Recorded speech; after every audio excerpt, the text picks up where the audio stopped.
After the end of World War II, the world was split into two, East and West.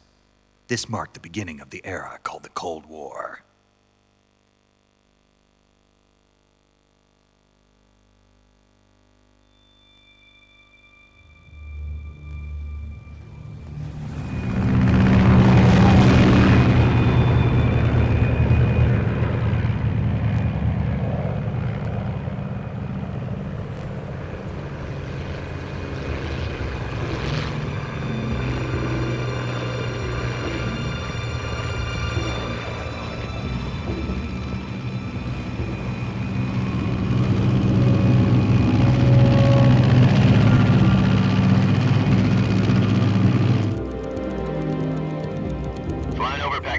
Altitude 30,000 feet. Approaching Soviet airspace. 20 minutes to drop off. Commencing internal depressurization. Equipment check. Arm main parachute. All right. You ready to go? Drop zone still showing a high pressure mass. Cav okay. Good. We've got high visibility.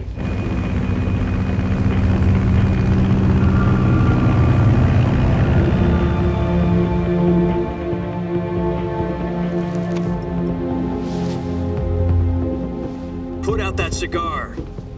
Connecting oxygen hose to interior connector. Put on your mask.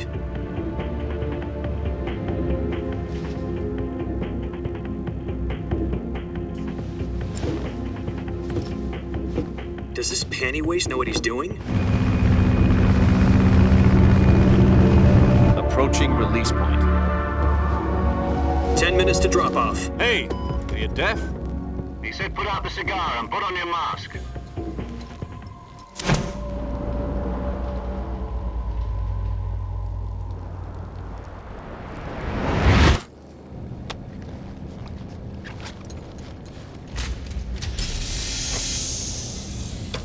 Depressurization complete. Checking oxygen supply. 6 minutes to drop off. Opening rear hatch.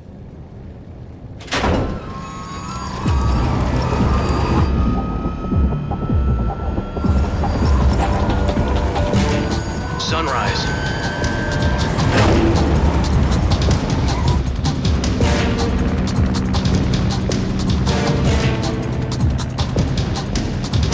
External temperature minus 46 degrees Celsius. 2 minutes to drop off. Stand up. You'll be falling at 130 miles per hour. Try not to get frostbite from the wind chill. 1 minute to drop off. Move to the rear. Activate bailout bottle. This is one for the history books. The world's first halo jump. 10 seconds to drop off. Stand by. Status okay. All green. Prepare for drop off. Countdown. 5, 4, 3, 2, 1. Spread your wings And fly. God be with you.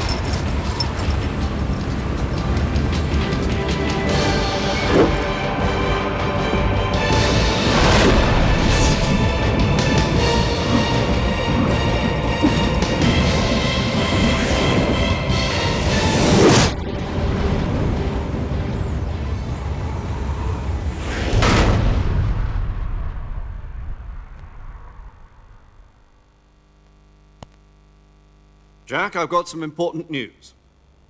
The head of the CIA has finally given us the green light for the virtuous mission. Virtual mission? No, the virtuous mission. The future of our Fox unit depends on it. If it succeeds, we'll be officially organized into a unit. Virtuous mission? Sounds like some kind of initiation ritual. You know, don't get cocky. This isn't a training op. Right. So what exactly is this wonderful mission? Well, about 2 years ago, a certain Soviet scientist requested asylum in the West through one of our moles. His name is Nikolai Stepanovich Sokolov. He's head of the OKB 754 Design Bureau, one of the Soviets' top-secret weapon research facilities, and the East's foremost expert on weapons development. Sokolov? Isn't he that famous rocket scientist? The very same. On April the 12th, 1961, the Soviets achieved the first manned spaceflight in history. The Earth was blue, but there was no God. Well spoken. The rocket that carried Yuri Gagarin into orbit was the A-1, known as the Vostok rocket. Sokolov is said to be the man most responsible for the multi-engine cluster used in that rocket. After Gagarin's flight, Sokolov left rocket development to become the head of the newly established Design Bureau. From a lowly technician to head of a design bureau, that's quite a success story, so why'd he want to defect? It seems he'd become afraid of his own creations. Afraid? Call it a crisis of conscience. And for that, he left his country and his family behind and went over the fence? Not exactly. One of his conditions was that his family was also to be taken safely to the west. We used a mole to get the family out first and succeeded in sneaking Sokolov over the Berlin Wall shortly afterwards. I was the one who conducted the operation. The security on the eastern side was still full of holes back then. Then what? We got Sokolov over in one piece, but the whole ordeal had left him exhausted, and we checked him into a hospital in West Berlin. It took him 2 weeks and more than 600 miles to get from the research facility in the Soviet Union to Berlin. He was in no condition to say anything coherent. And it was only a week later that we had something much bigger on our hands. The Cuban Missile Crisis. October the 16th, 1962, President Kennedy received word that the Soviets were in the process of deploying intermediate-range ballistic missiles in Cuba.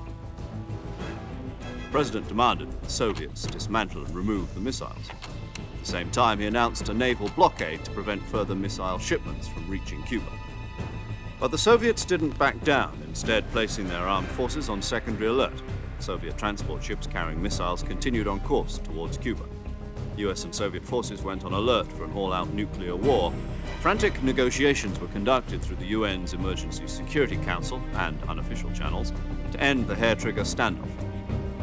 Finally, on October the 28th, the Soviet Union agreed to remove its missiles from Cuba, and so the world avoided a nuclear holocaust.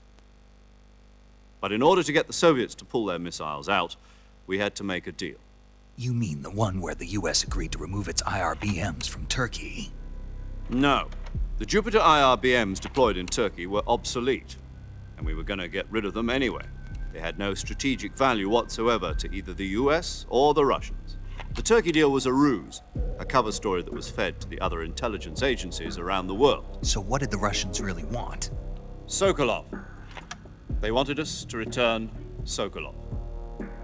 You mean the Soviets pulled out of Cuba just to get their hands on Sokolov? That's right.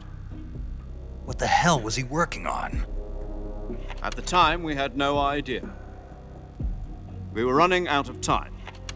It was either give up Sokolov or risk full-scale nuclear war. In the end, we had no choice. President Kennedy gave in to Khrushchev's demand. The next day, I got Sokolov out of the hospital, handing him over to agents on the eastern side. Sokolov kept on screaming, "Save me," until he disappeared from my sight. Then a month ago, we received some new information from one of our moles. About Sokolov? Yes. He was taken back to the research facility and forced to continue working on the weapon in question under KGB supervision. What's more, it's on the verge of completion. So what kind of weapon is it? Something to do with space rockets? No, missiles. Same technology. I guess you're right. We don't know the details, but it appears to be a new kind of nuclear device. For half a year now, the Soviets have been conducting frequent nuclear tests at Semipalatinsk. Something to do with the weapon, I assume. We're talking about a secret weapon so big that Khrushchev was ready to pull out of Cuba to get it back. Is Sokolov still in the facility? No. According to our intelligence, he's in Selinoyarsk, a place in the mountains about 3 miles to the west that's known as the Virgin Cliffs. The Virgin Cliffs. Nice name for a virtuous mission. They moved him there just recently. Why? Apparently, they're conducting a field test of the weapon, but it's our best chance to get him back. This mission would never have been possible if he was still in the research facility. This is our last chance. Sokolov must have known that too when he contacted us.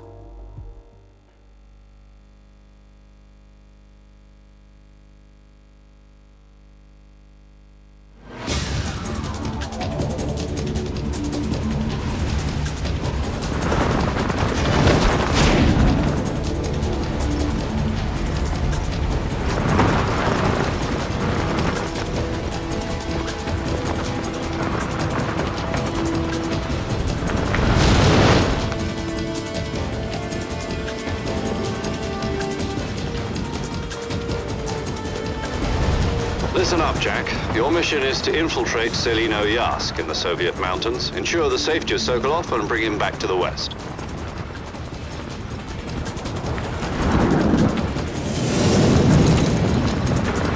If we don't get Sokolov back before that weapon is complete, we'll be facing a major crisis. The clock is ticking.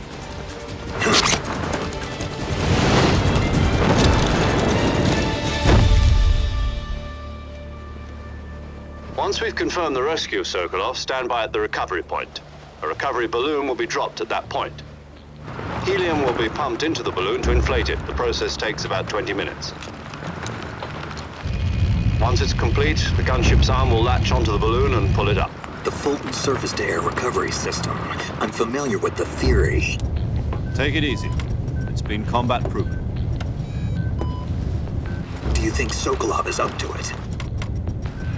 The shock will be less than during a parachute jump, and the arm can handle up to 500 pounds. So you're planning on going over the border in a single combat Talon? She's equipped with two 6-barrel 20mm Vulcan cannons, as well as two 40mm machine guns. Sounds like she could hold her own against a battalion of tanks. Even with the fuel in the reserve tank, we're facing a 4-hour time limit. If all goes well, it shouldn't take more than a few hours. Home in time for dinner. But if anything goes wrong, you'll be eating dinner, breakfast, and all the rest of your meals in the jungle.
Do you copy?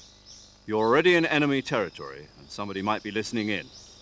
From here on out, we'll be using code names to refer to each other.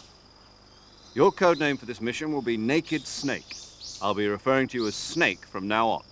You're not to mention your real name. Snake? What, you don't like snakes? What do you mean? Well, you've eaten one before, haven't you? In survival training. I'm glad to hear that. I don't know if I'd ever order one in a restaurant, but... Be careful, you might not have a choice. What about you, Major? What should I call you? Let's see. I'll be Tom. Call me Major Tom. This will be a sneaking mission. You must not be seen by the enemy. You must leave no trace of your presence. Is that clear? This kind of infiltration is the Fox unit's speciality. In other words, weapons and equipment are procured on site. That goes for food as well. You're completely naked, just as your name implies. Great. Now I see why you asked me if I like snakes. I suppose calling me Snake was your idea of a joke, too. No. There's a good reason for that. I'll tell you later when the time is right. Gotcha. Getting back to the subject, how exactly am I supposed to feed myself? You've been issued a knife and a tranquilizer gun. Use them to hunt for food. You'll also find some medical supplies in your backpack. Yeah, about the backpack. I lost it in a tree on the way down. I see. Well, you'd better go back and get it then. You know where it is? No problem. I can see it from here. It's stuck on a branch. To climb a tree, stand in front of a tree that's covered in ivy and press the action button. I'll be monitoring your progress over the radio. We can't risk violating Soviet airspace, but I'll be in the gunship. My frequency is 140.85. I'll give you a call if I need to talk to you. If you need to talk to me, use the send function. Okay, Snake, go get your backpack.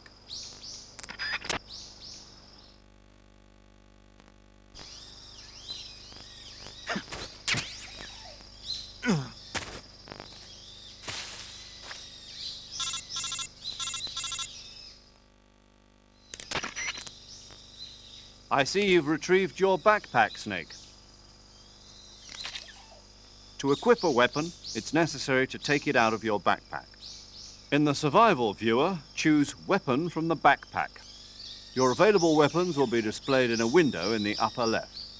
From that list, choose the weapon you want to equip and press the Enter button. For other equipped items, just do the same thing from Item. Got it.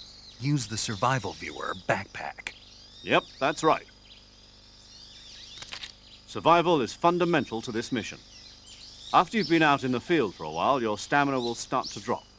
If your stamina gets too low, it'll affect your performance. You won't be able to shoot accurately, for example, and your wounds won't heal as smoothly. Keep an eye on your stamina so you don't run out. To recover lost stamina, you can hunt for local flora and fauna. You can use either your tranquilizer gun or your knife to hunt. My only weapon is a Mark 22 Hush Puppy tranquilizer gun? That's right. It's been fitted with its own suppressor. However, the suppressor will deteriorate every time you fire. Once its durability reaches 0, the noise suppression effect will be gone. So don't get too trigger-happy with it. The suppressor's durability is shown in the icon. Any weapons and equipment beyond what you're carrying now, you'll have to find as you go. I have to find my own weapons and equipment? Whose crazy idea was this anyway? Solo covert actions are standard Fox operating procedure. You can't leave any traces of your presence. No weapons, equipment, footprints, sweat, or bodily waste. The same goes for bullets and cartridges, too. Your presence in enemy territory is already a violation of international conventions of warfare. There aren't supposed to be any American soldiers in Russia. It could spark an international incident. You can't let anyone see you. You can't let the enemy know you're there. This is a stealth mission. You're a ghost, Snake, in every sense of the word. And there'll be no rescue if you're captured. The military and US government will deny any involvement in the affair. Then I'll just have to take care of myself, huh? I'm afraid so. You've been given a fake death pill for that purpose. SIS guidelines stipulate that soldiers on covert ops like this one be issued a potassium cyanide capsule. Tape it to your body so you can take it when you need to. How generous of you. Use it if you're taken prisoner by the enemy. It'll send you into a state of false death for a short time. Fooling them into thinking that I'm really dead. So, how do I come back to life? Just take the revival pill. You mean that thing they put in my tooth before the mission? That's the one. But be careful. If you remain in a state of false death for too long, nothing will be able to bring you back. Remember that. I'll keep it in mind. You said this was a solo mission, right? Right. I guess that means I can't count on any reinforcements. Correct. The mission rests entirely in your hands. A real one-man army. Relax. There's a support team ready to back you up over the radio. Who? I'll introduce them to you. This time, survival is of utmost importance. The first member of the support team will be in charge of monitoring your physical condition, acting as a medic, so to speak, as well as recording your mission data. She's a member of Fox as well, and she's here on the gunship with me. She? Hello, Snake. I'm paramedic. Nice to meet you. Paramedic. As in a medic who comes in by parachute. Aren't you going to tell me your real name? Are you going to tell me yours, Mr. Snake? My name, huh? It's John Doe. And they call you Jack for short. You're a regular Captain Nemo. A name means nothing on the battlefield. After a week, no one has a name. What's your name? Jane Doe. Very funny. I wasn't joking, but I'll tell you my name only if you manage to make it back alive. My frequency is 145.73. She's also in charge of recording your mission data. Whenever you want to save, send a message over the reserved save frequency, 140.96. So saving lets me record my mission data. That's right. It also records the state of your health. Good to know. There's one more person I want to introduce you to, Snake. Huh?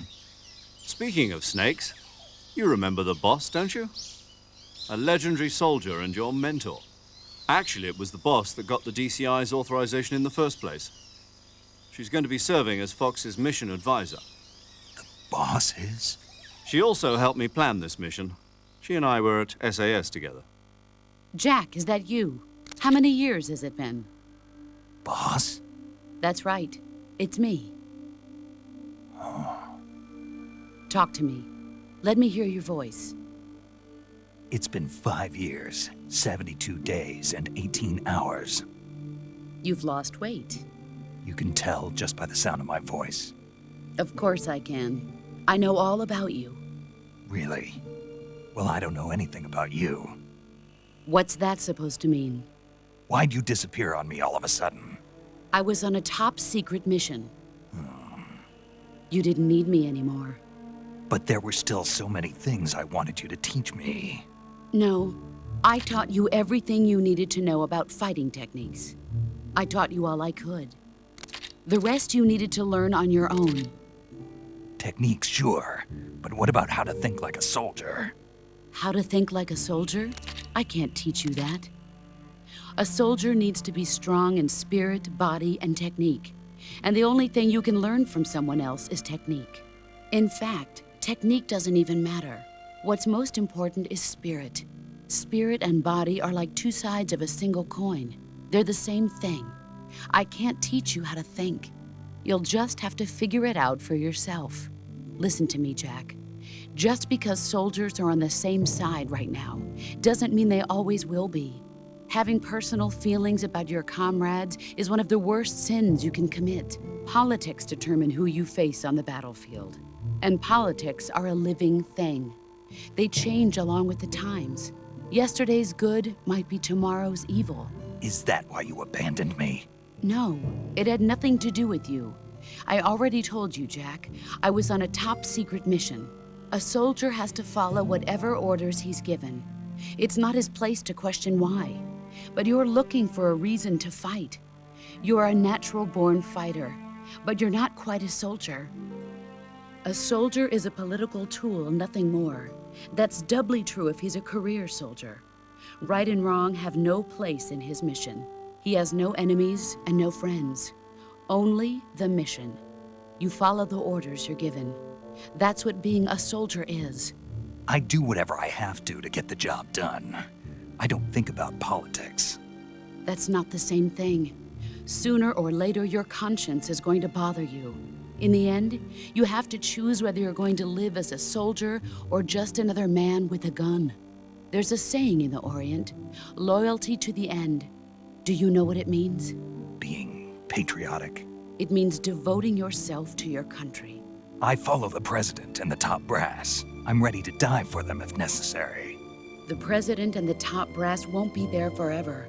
Once their terms are up, others will take their place. I follow the will of the leader, no matter who's in charge. People aren't the ones who dictate the missions. Then who does? The times. People's values change over time, and so do the leaders of a country. So there's no such thing as an enemy in absolute terms. The enemies we fight are only enemies in relative terms, constantly changing with the times. As long as we have loyalty to the end, there's no point in believing in anything, even in those we love. And that's the way a soldier's supposed to think? The only thing we can believe in with absolute certainty is the mission, Jack. All right, but do me a favor. What is it? Call me Snake. Snake. Oh, right. Your code name is Snake. It suits you well. That's right. The legendary unit that the boss put together during World War II was a snake. The Cobra unit, a group of heroes that brought the war to an end and saved the world. As long as you've got a legendary hero backing you up, you'll be fine. Isn't that right, Snake? Yeah, I can't think of anyone else I'd rather have with me. Oh, and one more thing, boss. Yes? It's good to hear your voice again. Same here. After all, who knows if either of us will make it out alive? Snake, you are always best at urban warfare and infiltrating buildings. But this is the jungle. Survival is going to be key. Those CQC techniques I taught you are sure to come in handy. CQC? Close quarters combat, huh? I've been in the Green Berets for the past few years. I'm probably pretty rusty. Not to worry. I'll be here to help you remember. After all, this is your first actual survival mission. I'll be supporting you over the radio. Where are you, boss? Next to the Major? The boss is communicating with us by radio from aboard a Permit-class submarine in the Arctic Ocean. My frequency is 141.80. Call me if you need my advice on battle techniques. Gotcha. Your mission is to retrieve Dr. Sokolov. Dr. Sokolov is being held in an abandoned factory located to the north of your current position. Avoid heavy combat and don't let anyone see you. Don't forget that this is a stealth mission.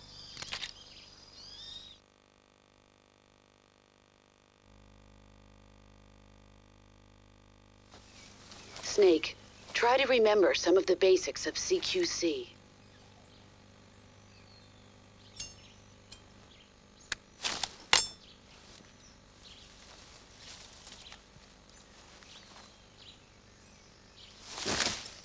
Commencing virtuous mission. Now,